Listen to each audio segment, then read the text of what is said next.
여러분 혹시 육하 원칙 아시죠? 다들 육하 원칙 다들 배웠을 텐데요. 누가, 언제, 어디서, 무엇을, 또 뭐가 있죠? 어떻게, 그다음에 마지막 하나가 왜가 있습니다. 오늘 설교 제목이 사람을 보내시는 하나님, 제가 이렇게 했습니다. 육하 원칙에 따라서 한번 재구성을 해 보도록 하겠습니다. 누가라고 했을 때 기준이 있겠죠. 우리가 하나님으로 할지, 모세로 할지, 정탐꾼으로 할지,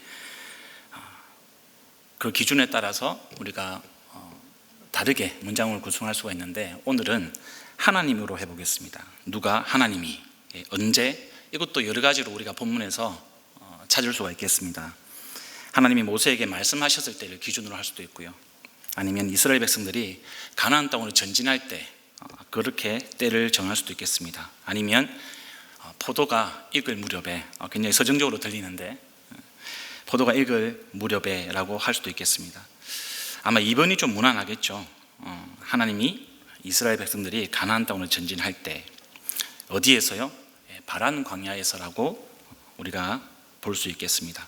이 바란 광야는 이 가나안 땅 바로 아래쪽에 위치해 있다고 합니다. 저도 안 가봤습니다. 아직 이스라엘 안 가봐가지고 어디에 붙어 있는지 그냥 지도상으로만 알 수가 있는데요, 가나안 땅 바로 아래에 위치해 있다고 해요.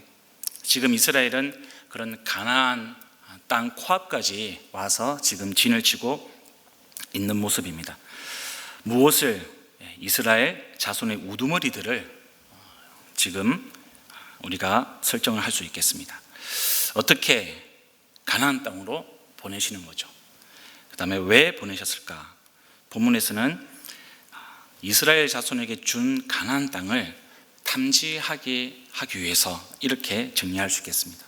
이걸 종합해 보면 오늘 우리 읽었던 민수기 13장은 하나님께서 이스라엘 백성들이 가나안 땅으로 전진할 때 바란 광야에서 가나안 땅을 탐지하도록 하기 위해서 이스라엘 12지파 우두머리들을 가나안 땅으로 보내신 하나님의 이야기다라고 할 수 있겠습니다. 여기까지가 민수기 13장이 표면적으로 보여주는 그런 이야기입니다. 근데 여러분, 우리가 2절을 한번 다시 살펴볼 필요가 있습니다. 2절. 표면적으로는 하나님께서 작정하시고 하나님의 사람들을 택하셔서 가나안 땅을 마치 정복하기 이전에 정탐하게끔 하나님이 주권적으로 하나님의 뜻을 따라서 간 것처럼 그렇게 보여집니다. 그런데 우리가 2절을 다시 한번 보면 조금 다른 양상을 우리가 발견할 수가 있겠습니다. 우리 PPT 한번 다시 한번 보여주실까요? 한번 읽어볼까요? 시작. 너는 사람들을 보내어 내가 이스라엘 자손에게 준 가나안 땅을 탐지하게 하여라. 각 조상의 지파 가운데서 지도자를 한 사람씩 보내어라 라고 되어 있습니다. 2절에서 가나안 땅을 표현할 때 어떻게 표현하고 있습니까, 여러분? 줄 땅이라고 표현하고 있습니까? 아니면 주는 땅이라고 표현하고 있습니까? 아니면 준 땅이라고 표현하고 있습니까? 이미 준 땅이라고, 내가 이스라엘 자손에게 준 가나안 땅이라고 말씀을 하십니다. 성경에서는 여러분, 이 가나안 땅을 표현을 할 때 시제를 먼 미래 시점으로 그렇게 설정을 해서 이스라엘 백성들에게 내가 줄 땅, 이렇게 표현을 잘 안 합니다. 현재 시제로 내가 너에게 주는 땅, 혹은 과거 시제로 내가 이미 너에게 준 땅, 이렇게 표현하는 경우가 많고요, 가장 많은 경우는 이미 이스라엘에게 준 땅, 내가 너에게 이미 주었다, 이렇게 과거 시제로 표현을 하는 경우가 굉장히 많이 있습니다. 오늘 본문에도 역시나 그 표현이 내가 이스라엘 자손에게 준 가나안 땅, 이렇게 기록을 하고 있습니다. 그럼 여러분, 여기서 한번 질문을 할 수가 있겠죠. 아니, 하나님이 이스라엘에게 이미 주신 땅인데, 이미 주셨어요. 이미 주셨는데 왜 하나님은 지금 모세에게 이스라엘 백성들 12지파 각 지파 가운데서 지도자들을 뽑아서 가나안 땅을 탐지하라고 하시나? 여러분, 다시 말하지만 하나님께서는 이스라엘 백성들에게 이미 가나안 땅을 주셨다라고 늘 말씀해 오셨습니다. 근데 갑자기 태도를 변화시키셔가지고 가나안 땅 바로 앞까지 와 있는 당신의 백성들을 인도하시고, 그리고 가나안 입성을 코앞에 지금 두고 있는 상황이에요. 그렇게 코앞에 두고 있는 상황에서 그 가나안 땅이 어떤 상황인지 사람들을 통해서 아주 조심스럽게 알아보시는 그런 입장을 보이고 있단 말입니다. 이게 좀 맞지 않지 않습니까?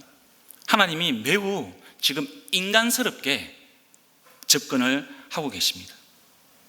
하나님이 세상 천지 만물을 창조하시고요, 인간에게 생육하고 번성하여 땅에 충만하라, 땅을 정복하라, 모든 생물을 다스리라, 이렇게 당당하게 말씀해 주셨습니다. 이렇게 굉장히 확고하게 말씀을 해주시는 하나님의 모습은 온데간데 없고, 너희들이 가나안 땅에 들어가기 전에 들어가서 그 땅의 모습이 어떠한지 좀 살펴볼래? 잘 살펴봐서 와서 보고하는 게 어떻겠니? 이렇게 굉장히 인간스럽게 접근을 하고 있단 말입니다. 이렇게 지극히 사람스러운 그런 본문의 하나님의 모습이 우리에게는 다소 생경하게 느껴집니다.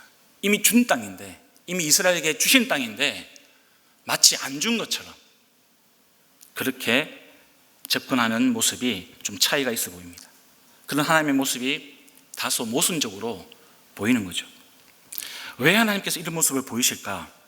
우리는 그 이유를 신명기에서 좀 찾아볼 수 있습니다. 신명기 1장 19절에서 23절을 한번 보겠습니다. 제가 읽어드릴게요. 우리는 주 우리의 하나님이 우리에게 명하신 대로 하였습니다. 호렙을 떠나 우리가 본 그 크고 무서운 광야를 지나서 아모리 사람의 산지로 가는 길을 따라 가데스 바네아까지 이르렀습니다. 여기서 가데스 바네아가 바로 바란 광야입니다. 20절요. 그때에 내가 당신들에게 일렀습니다. 이제 당신들은 주 우리의 하나님이 우리에게 주시는 아모리 사람의 산지까지 왔습니다. 보십시오. 주 당신들의 하나님이 주신 땅이 당신들 앞에 있습니다. 주 당신들 조상의 하나님이 당신들에게 말씀하신 대로 올라가서 차지하십시오. 두려워하지도 말고 겁내지도 마십시오. 그러나 당신들은 다 나에게 와서 이렇게 말하였습니다. 땅을 탐지할 사람들을 먼저 보내서 우리가 올라갈 길과 우리가 쳐들어갈 성읍들이 어떠한지 그 땅을 정찰하여 우리에게 보고하게 하자. 내가 듣기에도 그 말은 옳은 말이어서 나는 각 지파에서 한 사람씩 12사람을 뽑았습니다. 이렇게 기록되어 있습니다. 우리 21절과 22절을 다시 한번 보겠습니다. 21절입니다. 우리 다시 한번 같이 읽을까요? 시작. 보십시오. 주 당신들의 하나님이 주신 땅이 당신들 앞에 있습니다. 주 당신들 조상의 하나님이 당신들에게 말씀하신 대로 올라가서 차지하십시오. 두려워하지도 말고 겁내지도 마십시오. 22절입니다. 그러나 당신들은 다 나에게 와서 이렇게 말하였습니다. 땅을 탐지할 사람들을 먼저 보내서 우리가 올라갈 길과 우리가 쳐들어갈 성읍들이 어떠한지 그 땅을 정찰하여 우리에게 보고하게 하자.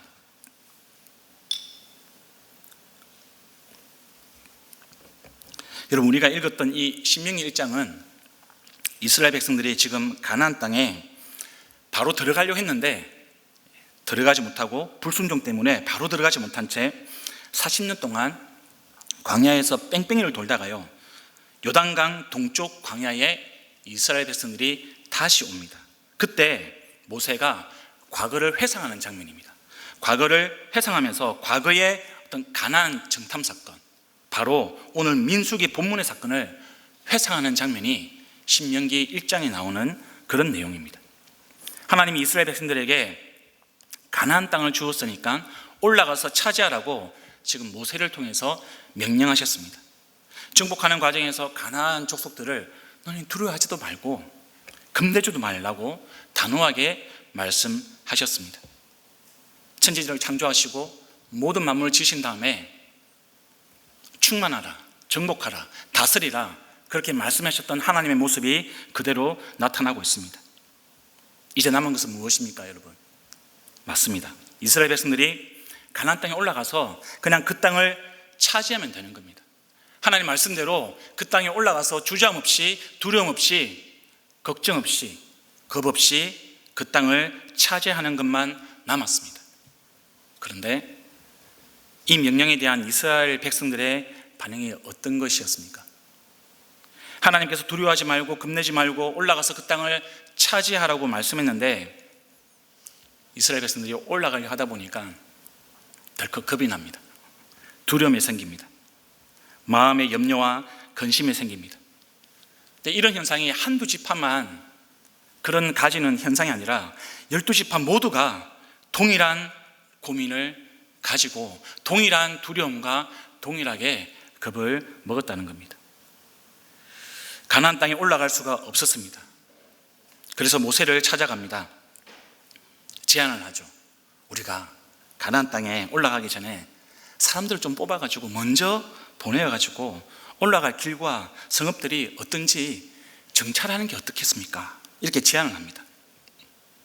여러분, 그 제안을 하나님이 기뻐하실까요? 하나님이 기뻐하시는 방법이 아니었습니다. 근데 더 큰 문제는 뭐였습니까, 여러분? 모세가 그 이야기를 듣더니 그 이야기가 맞는 것 같아요. 이스라엘 장로들이 다 찾아와가지고 자기한테 제안하는 그 내용이 자기도 보니까 옳은 것 같아요. 자기 생각에도 자기 지혜에도 그것이 옳아 보였다는 겁니다. 하나님이 정말 아끼고 또 사랑하는 모세마저도 이렇게 사람들의 말과 논리에 마음이 기울었습니다. 그래서 하나님의 명령, 그분의 뜻보다는 사람들의 그 말과 논리에 더 우선하는, 자신의 생각과 마음에 더 우선하는 그런 실수를 범하고 있습니다. 믿음의 사람이었던 모세마저도 이 사람들의 논리, 그 다음에 사람들의 마음에 의해서 실수하는 모습을 보면 좀 위로가 되기도 합니다. 그죠? 모세는 이렇게 사람들의 제안을 받고요, 자신도 그 제안에 공감했기 때문에 하나님께 이 문제를 두고 기도하기 시작했습니다. 그리고 민수기 13장은 그 기도에 대한 하나님의 반응이 기록된 거죠. 근데 여러분, 하나님의 반응이 좀 의외입니다. 의외. 모세와 이스라엘의 제안을 수용하셨습니다. 거절할 것 같았는데, 혼낼 것 같았는데 그러지 않고 수용하셨습니다. 이것은 무엇을 의미할까? 혹시 여러분 이런 장면을 보시면서 하나님의 뜻이 아니더라도 때를 쓰면 하나님이 당신의 뜻을 접으시고 우리의 의도대로 기도를 들어주시는 게 아닐까, 혹시 이렇게 생각하십니까? 아니면 우리가 하나님의 뜻과 상관없이 나의 생각, 나의 논리를 관철시킬 때까지, 될 때까지 그렇게 강력하게 밀어붙이는 것이 중요하다, 이것을 의미하는 걸까요? 그렇지 않습니다. 이 성경학자들은 이 오늘 본문의 내용을 이스라엘의 사무엘을 통해 가지고 자기들의 왕을 세워달라고 요구했던 그런 사건과 그 본질이 유사하다라고 그렇게 연구를 하고 있습니다. 사무엘상 8장을 보면, 여러분, 사무엘상 8장을 보면 이스라엘 모든 장로들이 사사였던 사무엘을 찾아옵니다. 찾아와서 모든 이방 나라들처럼 왕을 세워서 왕이 이스라엘을 다스리게 해달라고 요구를 합니다. PPT 나중에 보여주셔야 됩니다. 이 말을 들은 사무엘이요, 이 백성들이 사사인 자기를 배신했다라고 생각을 해요. 그래서 굉장히 섭섭해하고 상심을 합니다. 마음이 상했어요. 그래서 주님께 기도를 드렸습니다. 이 사무엘의 기도를 들으신 하나님께서 사무엘에게 이렇게 말씀하셨습니다. 백성이 너에게 한 말 다 들어줘. 그들이 너를 버린 것이 아니라 나를 버려서 자기들의 왕이 되지 못하게 한 거다. 그들은 내가 이집트에서 데리고 올라오는 날부터 오늘까지 하는 일마다 그렇게 했다. 나를 버리고 다른 신을 섬기더라. 너에게도 그렇게 하고 있는 거야. 그러니 너는 이제 그 사람들의 말을 들어주되 엄히 경고하여 그들을 다스릴 왕의 권한이 어떤 것인지 알려줘. 이 하나님의 응답을 듣고 사무엘은 이스라엘 백성들에게 갑니다. 그리고 당신들이 왕을 세우면 어떤 일이 일어나는 줄 아십니까? 라고 하면서 쭉 설명을 하는 장면이 사무엘상 8장에 나옵니다. 남자들을 뽑아서 왕을 위한 병사로 만들 겁니다. 말도 키우고요, 왕의 병거 앞에 서서 달리는 그런 일도 해야 됩니다. 여자들은 어떻습니까? 여자들을 뽑아서 왕을 위해서 향유를 만들게 하고 빵을 만들게 하고 왕비의 시종이 될 겁니다. 왕을 세우면 그런 일이 일어날 거예요. 백성들이 농사지은 소산은 어떻습니까? 그것을 왕이 징발해서 왕과 신하들이 사용할 겁니다. 이스라엘 백성들이요, 결국 우리가 왕을 세우고 나면 우리 모두는 왕의 종이 되어서 종살이를 하게 되는 그런 결과를 맞이하게 됩니다. 그럼에도 불구하고 여러분들이 왕을 세우겠습니까? 백성들의 반응이 어땠을까요, 여러분?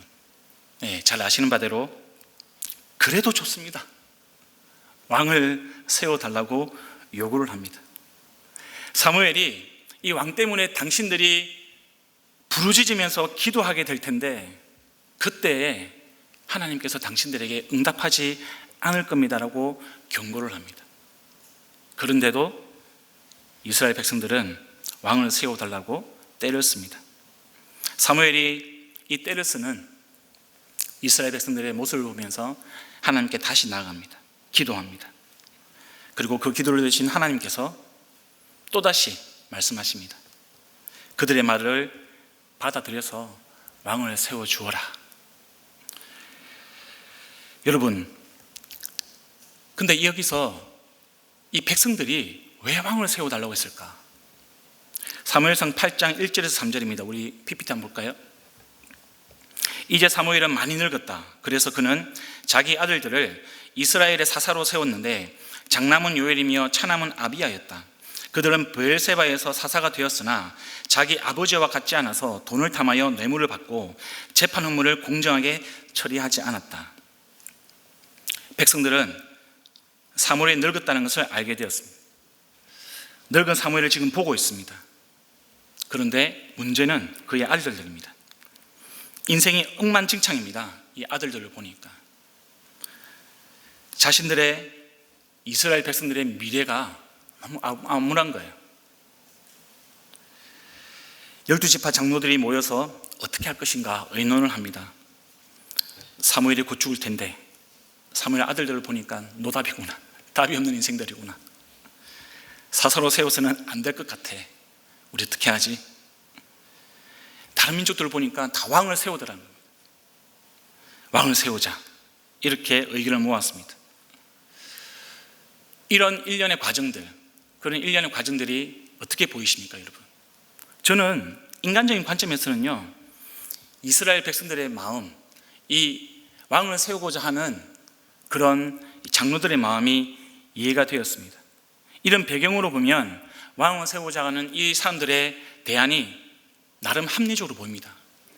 왜냐하면 다른 민족들은 다 그렇게 왕을 세워서 통치를 하고 사회를 운영하고 있기 때문이었습니다. 그런데 그들이 찾은 해결책은 하나님의 방법이 아니었습니다. 예, 문제가 있습니다. 그리고 우리가 생각하는 해결책이 있습니다. 여러분, 우리가 문제가 있다고 해서 우리가 생각하는 모든 해결책이 정당성을 가지는 것은 아니라는 거예요. 열심히 고민했습니다. 최선을 다해서 준비했습니다. 있는 모든 생각들을 다 짜내어서 다 모든 수단을 동원해서 우리가 해결책을 정했습니다 라고 해서 그 해결책이 정당성을 가지는 것은 아니라는 겁니다. 특히 하나님을 믿는 백성들은 더욱 그렇습니다. 핵심은 방향이죠, 방향. 그 방향이 무엇입니까, 여러분? 바로 하나님의 뜻, 하나님의 방법, 하나님의 해결책. 그것이 가장 중요한 것이죠. 이 해결책은 바로 기도에서 나옵니다. 하나님은 자기 백성들이 당신에게 나와서 기도하고 씨름하고 고민하고 하나님의 해결책으로 사람들의 마음을 모아가는 것, 그 방향으로 문제를 풀어가는 것을 원하시는 겁니다. 여러분, 그렇기 때문에 기도는요, 하나님을 믿는 믿음하고 연결이 되어 있는 겁니다. 내 인생을 인도하시는 하나님, 내 인생을 주관하시는 하나님, 그 하나님을 믿고 의지하는 마음으로 내 인생의 문제를 해결해 가려고 하는 그 태도, 그 마음, 그것이 중요한 것입니다. 근데 여러분, 이스라엘 백성들과 장로들의 문제가 뭐였습니까?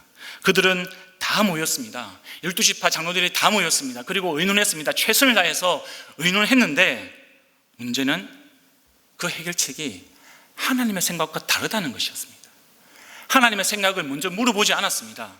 하나님께 나와서 씨름하지 않았습니다. 하나님께 나와서 고민하지 않고 자신의 생각과 자신들의 마음들을 모아서 결정했다는 겁니다. 그렇게 결정하고 나서 자신들이 만든 해결책을 만들어 놓고 나서 그제서야 나와가지고 하나님, 내가 이렇게 결정했습니다. 내가 최선을 다해서 고민해서 내가 할 수 있는 모든 것을 다 동원해서 이렇게 결정했습니다. 그러니 요것대로 해주세요. 내 요구대로 해주세요. 지금 그렇게 이야기를 하고 있는 겁니다. 이것이 믿음일까요, 여러분? 이것이 믿음일까요? 아닙니다.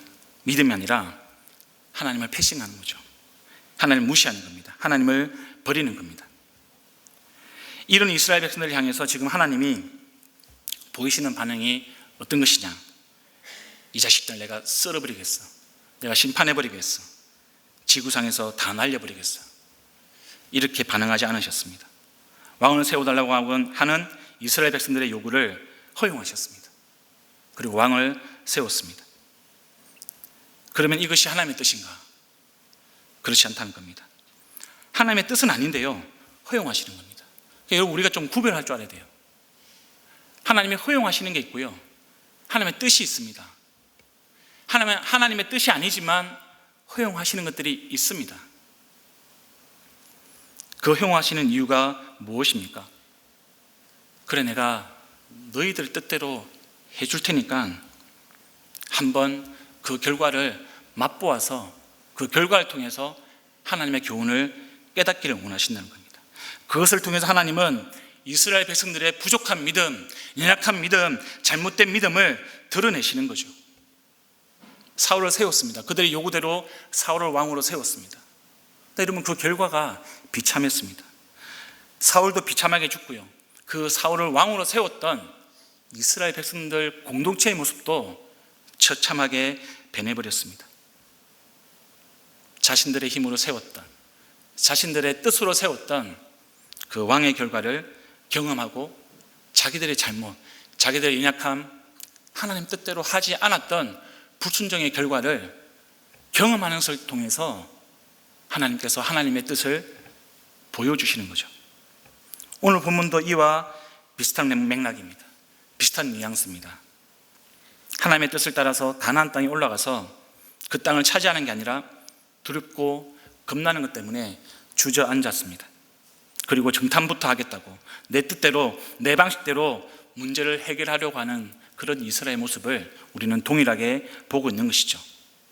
하나님의 약속과 뜻을 신뢰하지 못한 채 정말 가나안 땅이 정말 살만한 땅인지, 탈출한 애굽 땅보다 정말 더 좋은 땅인지, 정말 더 나은 곳인지, 하나님이 말씀하신 것처럼 젖과 꿀이 흐르는 땅인지 그걸 재고 앉아 있는 겁니다. 정말 그럴까? 하나님 말씀하신 것처럼 정말 그런 땅일까? 아니면 어떡하지? 그리고 가나안 그 땅에는 여러 이방 민족들이 살고 있다는데, 이런 걱정부터 하고 앉아 있는 겁니다. 여러분, 임장이라는 단어를 아세요? 임장이라는 단어 아십니까? 이 부동산에서 자주 사용하는 단어인데요, 이 부동산을 매수하기 전에 미리 해당 지역에 가서 여러 가지를 확인하고 또 조사를 하는 겁니다. 실제 현장에 가가지고 교통, 학교, 편의시설, 자연환경, 분위기, 이런 것들을 파악하는 거죠. 주로 부동산 투자하시는 분들이 이런 임장을 굉장히 자주 행합니다. 지금 이스라엘 백성들이 가나안 땅에 대해서 이 임장을 하고 있는 겁니다. 마치 부동산 투자하는 사람들이 부동산 임장하듯이 그런 모습을 지금 보이고 있는 겁니다. 아니면 임장이 나쁜 겁니까? 좋은 집, 좋은 땅을 살려면 당연히 현장에 가서 현장의 주변 상황이 어떤 건지, 교통은 어떤지, 학교는 어떤지, 병원이 있는지 없는지, 은행은 있어야 되고 그런 것들을 확인해야 되는 거 아닙니까? 예, 맞습니다. 필요합니다. 여러분, 제가 지금 그걸 말씀드린 게 아니라 문제의 핵심은 뭡니까, 여러분? 이스라엘이 필요로 하는지 땅을 하나님께서 이미 맞춤형으로 다 준비해 놓으셨다는 겁니다. 소유권 이전 다 끝냈어요. 내가 이미 너에게 준 땅으로 가라고 하지 않습니까? 내가 너희들에게 약속한 땅, 이미 마련해 놓은 땅, 너희들이 올라가서 차지하라고 소유권 이전 다 해놨다고 그렇게 말씀하시는데, 그것을 지금 이스라엘 백성들이 못 믿는 겁니다. 진짜 좋은 집 맞아요? 진짜 내 집 맞습니까 하나님? 지금 이러고 앉아 있는 겁니다. 불신앙이죠. 불순종의 모습을 우리가 보고 있는 겁니다. 그렇다면 여러분, 왜 이스라엘 백성들이 이렇게 하나님께서 약속했음에도 불구하고 내가 다 마련해 놨으니까 너희들은 가서 올라가서 차지해라 그 땅을, 이렇게 약속했음에도 불구하고 믿지 못하는, 이는 신뢰하지 못하는 이유는 무엇이겠습니까? 네, 바로 인간이기 때문에, 사람이기 때문에, 안 가봤기 때문에. 대부분의 사람들은 자기가 경험하는 것만 확신을 합니다. 내가 본 것만 인정을 합니다. 내가 체험한 것만 인정을 하는 성향이 있습니다. 이것이 인간의 한계죠. 이런 인간에게 하나님이 주시는 해결책이 있습니다. 그것이 바로 오늘 설교의 주제인 믿음입니다.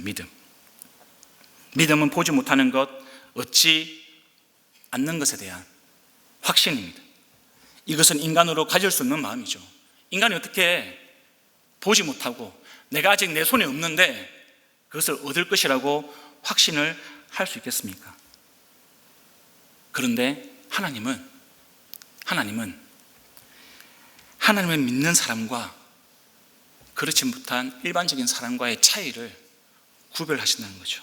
그것이 바로 믿음입니다. 믿음. 히브리서 11장입니다. 11장 1절 한번 보겠습니다.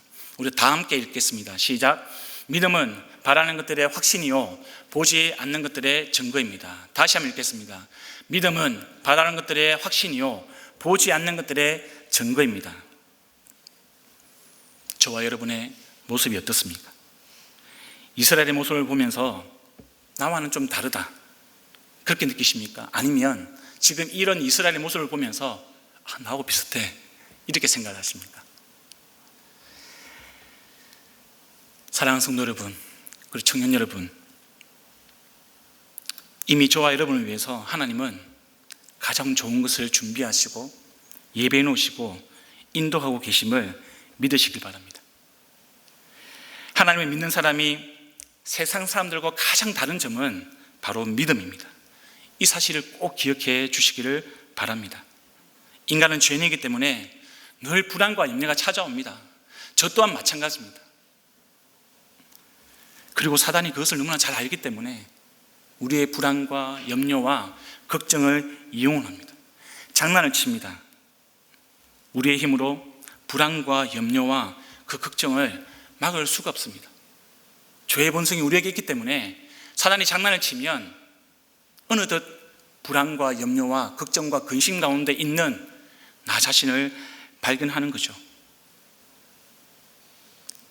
그런 우리들에게 하나님께서 이길 수 있는 힘을 주셨는데요, 그것이 바로 믿음입니다. 믿음. 불안과 염려가 찾아오는 것, 당연합니다. 우리가 인간이기 때문에, 우리가 죄인이기 때문에, 그리고 사단이 역사하기 때문에 우리에게는 불안과 염려와 걱정과 근심과 고난과 고통이 찾아온다는 겁니다. 그런데 여러분, 우리는 선택할 수 있습니다. 우리가 지금 가난한 정탐을 선택하는 인생이 아니라 그 상황 가운데 믿음을 선택하는 그런 저와 여러분 되기를 우리 주님의 이름으로 축복합니다. 두 번째로 우리가 살펴볼 내용은요, 하나님께서 이렇게 이스라엘의 요구를 들어주셨어요. 근데 들어주셨는데 하나님께서 들어주시고 난 이후에 이제 너희들이 선택한 대로 내가 해줬으니까 이제 결과는 나는 모르겠다. 너희들이 망하든지 말든지, 너희들이 가난한 족속들에게 어떻게 되든지 나는 모르겠어, 이렇게 내버려 두셨습니까? 아닙니다, 여러분. 하나님은 그렇게 우리들의 이 상황에 따라서 하나님의 뜻은 아니지만 허용하시는 경우에도 절대로 우리를 포기하지 않으십니다. 어떻게 해서든지 바로 잡아주시려고 하나님은 애를 쓰시고 하나님 역사를 하신다는 겁니다. 그것을 우리가 어떻게 알 수 있습니까? 오늘 본문을 통해서 우리가 알 수 있는 거죠. 오늘 본문에도요, 하나님의 그런 손길, 우리를 어떻게 해서든지 나쁜 길에서 하나님의 길로 옮기고자 하는 하나님의 그 손길이 지금 본문에도 나타나 있는 겁니다. 그 내용이 바로 12지파 우두머리들을 택하시는 거죠. 지금 12지파가 나옵니다. 12지파가 나온 이유는 그 모든 지파가 의심했다는 겁니다. 모든 지파가 하나님을 못 믿었기 때문에 어느 지파라도 정탐꾼에서 제외하지 않고 다 같이 가야 되는 거죠. 모든 지파를 다 보내어서 하나님은 당신에 대해서 가지고 있는 의심을 없애기를 원하셨습니다. 근데 여러분 생각해 보십시오. 정탐이라는 것은 이 사령관이나 그런 지휘관이 가는 자리가 아닙니다. 그냥 정탐꾼은 정탐꾼의 신분으로 어느 정도의 그런 군사들이 가는 그런 순번인 거죠. 근데 하나님은 일부러 지금 우두머리들을 보내고 계십니다. 왜 그러실까요? 공동체를 바꾸기 위해서. 이 우두머리들을 통해 가지고 이 우두머리들이 속해 있는 각 지파를 변화시키기 위해서 지금 가장 영향력 있는 리더들을 보내고 있는 겁니다. 지파가 가지고 있는 걱정, 염려, 의심을 믿음으로 바꾸기 위해서 하나님이 선택하신 방법은 그 지파에 속해 있는, 그리고 그 지파들을 이끌고 있는 가장 높은 지도자들을 택하시는 겁니다. 여러분, 이 가정교회, 저희 교회가 가정교회인 거 아시죠? 가정교회 시스템을 가지고 있는데요, 이 가정교회에서 평신도 세미나를 개최를 합니다. 목자가 될 사람들 혹은 된 사람들, 그런 사람들을 대상으로 평신도 세미나를 하는데, 저희 교회가 이 가정교회 세미나에 그동안 참석을 많이 못했었습니다. 작년부터 제가 힘을 내가지고 이 가정교회 평신도 세미나에 보내기 위해, 성도님들을 보내기 위해서 무척 애를 쓰고 있는데요, 누구부터 보내야 하나, 인원 제한이 있다 보니까 누구부터 보내야 하나, 이것이 고민이 되더라고요. 그래서 기도하는 중에 하나님이 지혜를 주셨습니다. 초원지기부터 보내야겠다. 그때부터 열심히 우리 초원지기께 부탁을 드렸습니다. 평신도 세미나를 누구보다 먼저 가셔야 됩니다. 제발 좀 가 주십시오. 오늘 본문을 보니까 정말 선택을 잘 한 것 같습니다. 정말 잘 판단한 것 같습니다. 여러분, 리더가 변하면 공동체가 변합니다.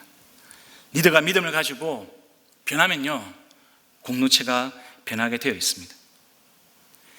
이 리더들의 역할, 공동체가 하나님의 약속, 가나안 땅에 대한 믿음을 회복하는 것, 그것이 지금 이 사람들, 우두머리들이 해야 할 역할이었습니다. 이스라엘 공동체를 변화시키는 것, 믿음을 변화시키는 것, 그것이 이 사람들의 책무였습니다. 사명이었습니다. 특별히 여러분, 여호수아라는 이름에 한번 주목해 봤으면 좋겠습니다. 이 여호수아의 옛 이름이 뭐였습니까, 여러분? 옛 이름, 본문 나오죠. 호세아였습니다. 이 호세아의 이름은 구원자라는 뜻입니다. 주체가 없어요. 근데 그 구원, 이름이 구원이라는 뜻인데, 구원자라는 뜻인데 주체가 없습니다. 구원의 주체가 명확하지 않습니다. 이 호세아를 어떤 이름으로 지금 바꾸고 있습니까? 여호수아라고 바꾸고 있죠. 여호수아. 여호수아의 뜻은 여호와는 구원이시다라는 뜻입니다. 그러니까 주체가 명확해졌습니다. 근데 왜 모세는 지금 호세아라는 이름을 가진 그를 여호수아라고 바꾸고 있을 거예요? 왜 계명을 했겠습니까? 하나님께서 그를 변화시키기를 원했기 때문입니다. 하나님께서 여호수아를 주목하고 계시는데, 그 여호수아를 하나님만 의지하는 사람으로, 그를 리더로 변화시키고 싶은 그 하나님의 마음이 담겨져 있는 겁니다. 그리고 그를 통해서 그가 속해 있는 지파, 그리고 나아가서는 이스라엘 백성 공동체를 변화시키고 싶어 하시는, 믿음의 공동체로 변화시키고 싶어 하시는 하나님의 계획과 섭리가 있었기 때문입니다. 이렇게 질문하는 분이 있을지도 모르겠습니다. 목사님, 그러면 리더들만 변화되면 되겠네요. 저는 리더가 아닌데요. 이 공동체를 혹은 이 교회를 변화시키고 싶다면 제 옆에 있는 리더에게 말씀해 주십시오. 이렇게 이야기할 수도 있잖아요. 근데 여러분 어떻게 하죠? 그런 일은 없습니다. 왜냐하면 하나님은 저와 여러분을 모두 리더로 부르셨기 때문입니다. 에이, 뭐 어떻게 전부가 다 리더가 돼요? 그런 게 어디 있습니까? 리더가 있으면 리더를 따르는 사람이 있고 그런 거죠. 그건 세상의 논리입니다. 그 세상의 논리에 현혹되지 마시고요, 마음을 빼앗기지 마시고 여러분의 마음의 중심을 빼앗기지 마십시오. 그 목사님 말씀 아닌가요? 목사님 논리 아닌가요? 아니요, 그렇지 않습니다. 성경이 이야기합니다. 우리 모두가 다 리더입니다. 구약시대에는요, 이스라엘 백성들과 그 리더들은 모두 혈통이 좌우했습니다. 그 혈통을 기준으로 구별했습니다. 저와 여러분이 누구를 통해서 리더가 되었을까요? 누구를 통해서요? 바로 예수님입니다. 우리는 예수 그리스도를 통해서 저와 여러분은 다 리더가 되었습니다. 베드로서 2장 9절 한번 보겠습니다. 우리 다 같이 읽겠습니다. 굉장히 중요한 말씀이기 때문에 잘 아는 말씀이죠. 시작.